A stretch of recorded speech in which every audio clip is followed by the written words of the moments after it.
Most passive income advice is either a flat-out lie or a repackaged sales pitch.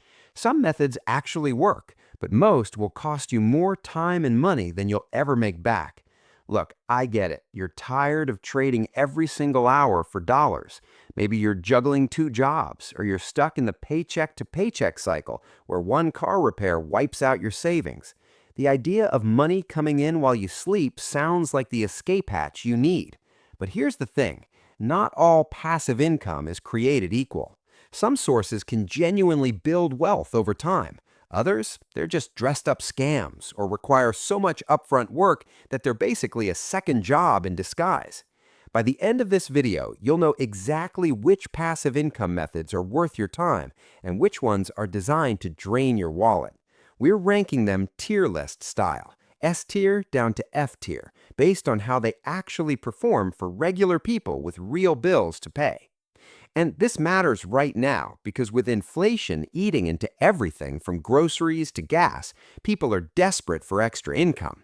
That desperation makes you a target for BS courses and get-rich-quick schemes. So let's cut through the noise. Yeah, I know this sounds boring, but hear me out. Right now, you can park your emergency fund in a high-yield savings account or money market fund and earn around 4 to 5% interest. That's not enough to retire on, but it's actual passive income with zero risk. If you've got $5,000 sitting in a regular bank account earning basically nothing, moving it to a high-yield account could net you $200 to $250 a year. That's a car insurance payment, a medical copay, groceries for a week, and you didn't have to do anything except transfer the money once. No hidden fees, no sales funnels, just a better return on money you already have.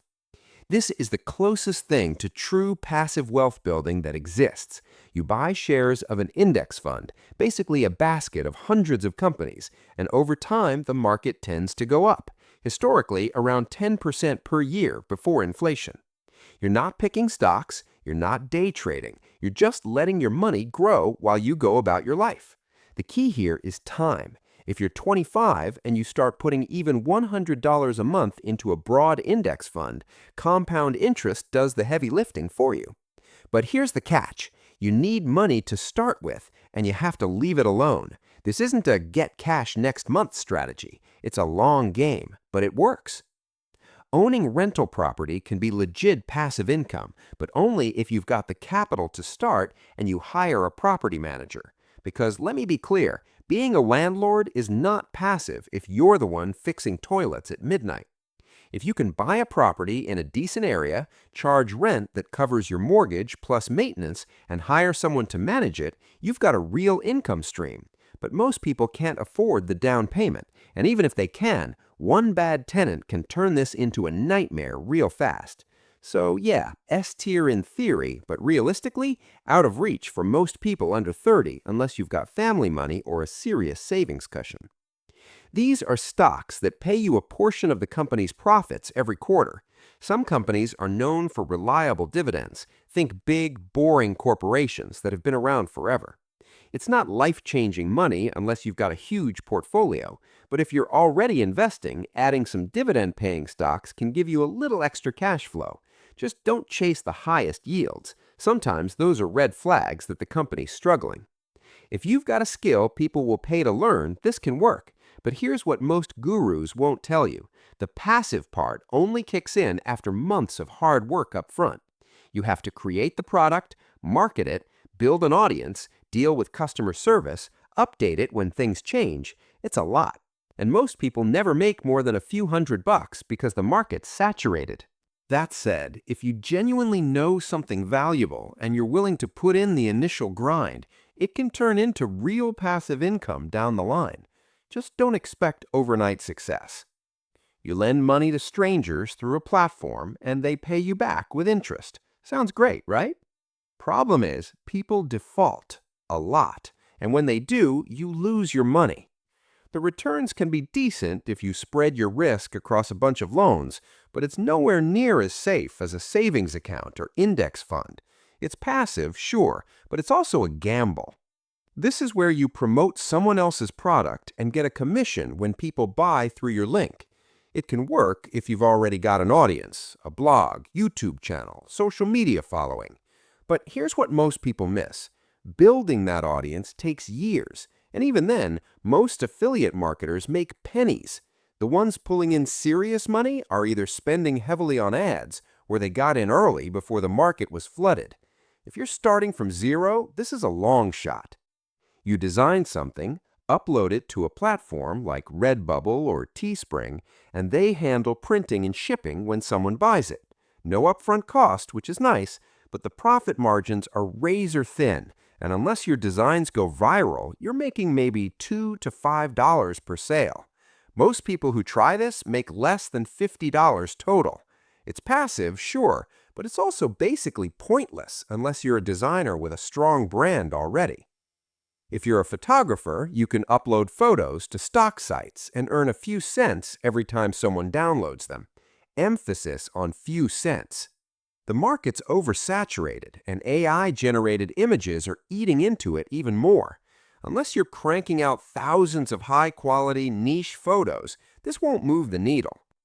This gets hyped constantly, but the reality is brutal. You set up an online store, find cheap products from suppliers, mark them up, and hope people buy. Sounds easy. It's not. You're competing with thousands of other dropshippers selling the same stuff. You have to run ads, deal with customer complaints, handle returns, and pray your supplier doesn't mess up the order. Profit margins are tiny, and most people lose money on ad spend before they make a dime. It's marketed as passive. It's anything but. Unless you're pulling in hundreds of thousands of views per month, YouTube ad revenue is basically pocket change. You need 1,000 subscribers and 4,000 watch hours just to get monetized, and even then, you might make $50 a month. If you love making videos and you're in it for the long haul, cool. But don't start a channel thinking it's passive income. It's a full-time content grind. If someone tells you that you can make passive income by recruiting your friends to sell essential oils, protein shakes, or makeup, they're lying. MLMs are designed so the people at the top make money off everyone below them. You're the product. The FTC has data showing that over 99% of people in MLMs lose money. It's not passive income. It's a scam with extra steps. Yeah, you can earn interest by locking up your crypto, but unless you really understand blockchain, smart contracts, and the risks involved, you're gambling. Platforms go under, coins crash, and suddenly your passive income is worth nothing.